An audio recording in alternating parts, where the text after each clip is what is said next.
Libur Lebaran sudah di depan mata. Pelajari aturan perjalanan hingga persiapan anggaran agar mudik Anda aman dan nyaman hingga pulang kembali ke rumah. Bersama saya Beni Dermawan, inilah redaksi Akhir Pekan. Mendalam, terpercaya. Tetap waspada saat mengikuti acara buka bersama. Dengan modus mengikuti acara buka bersama di Masjid Al-Hikmah, Kembangan, Jakarta Barat. Seorang pria nekat mencuri telepon seluler seorang jemaah perempuan. Sebuah rumah di Cipinang Muara, Jatinegara, Jakarta Timur disatroni 3 pelaku pencurian dengan modus tukang servis AC. Belasan gram perhiasan berlian dan emas raib dibawa pelaku.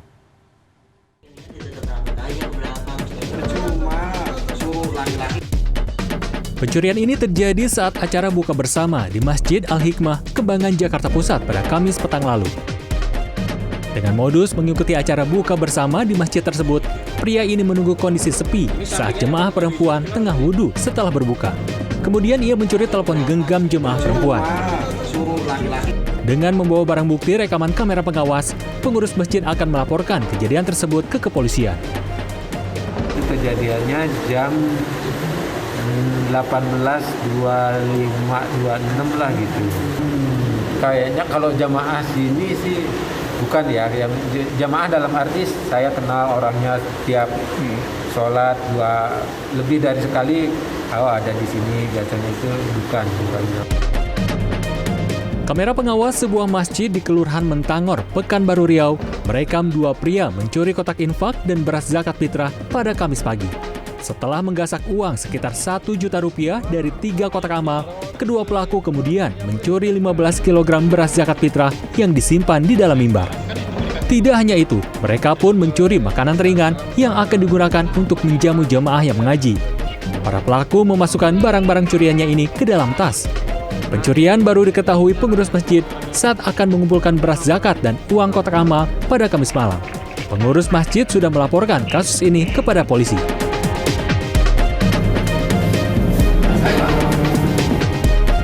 Di Jakarta Timur, belasan gram perhiasan berlian dan emas seorang warga Cipinang Muara raib digasak 3 pencuri pada Jumat siang. Pelaku datang saat korban sedang pergi berbelanja dengan mengaku sebagai tukang servis AC kepada anak korban di rumah. Menurut anak korban yang saat itu sedang sendiri di rumah, 3 pelaku mengaku disuruh orang tuanya untuk memperbaiki AC. Dirinya kemudian diminta melihat ke AC bagian luar rumah.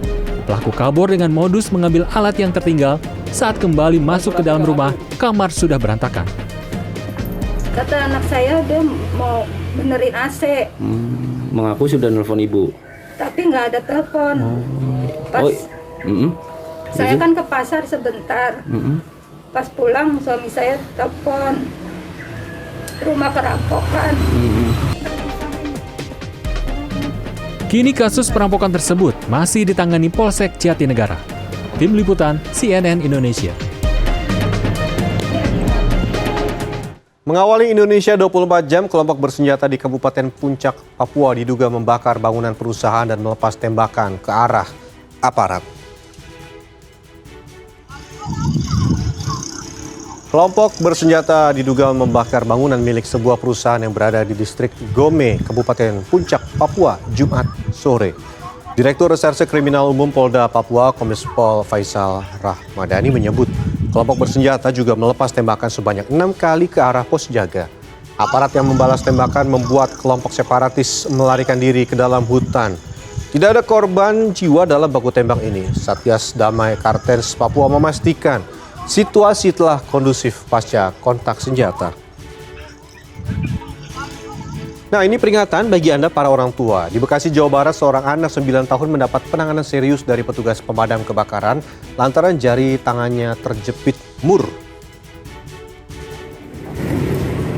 Keluarga korban mendatangi markas komando Dinas Pemadam Kebakaran Kota Bekasi Sabtu dini hari. Dengan ekstra hati-hati, petugas berupaya melepaskan mur yang menjepit jari tangan kiri korban yang sudah bengkak. Tebalnya mur yang terbuat dari besi membuat petugas kesulitan. Bahkan karena begitu tebalnya, petugas sampai menghabiskan 10 mata gerinda. Pemotongan mur di jari anak 9 tahun ini berhasil setelah 1 jam. Menurut orang tua korban, menemukan mur tergeletak di rumah, namun tidak disangka jari tangannya dimasukkan ke dalam lubang mur seperti cincin. Kecewa tidak didaftarkan ke ICH UNESCO sebagai warisan budaya tak benda untuk kesekian kalinya para seniman reog Ponorogo turun ke jalan. Aksi reog Ponorogo ini digelar Jumat sore di depan kantor Bupati Ponorogo, Jawa Timur. Para seniman menilai pengakuan reog milik Indonesia oleh UNESCO membuat mereka bangkit dari keterpurukan akibat pandemi COVID-19.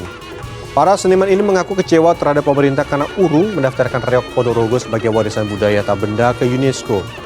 Bupati Ponorogo pun berharap Mendikbudristek Nadiem Makarim berubah pikiran karena menilai kesenian reog Ponorogo perlu pengakuan mendesak di dunia internasional.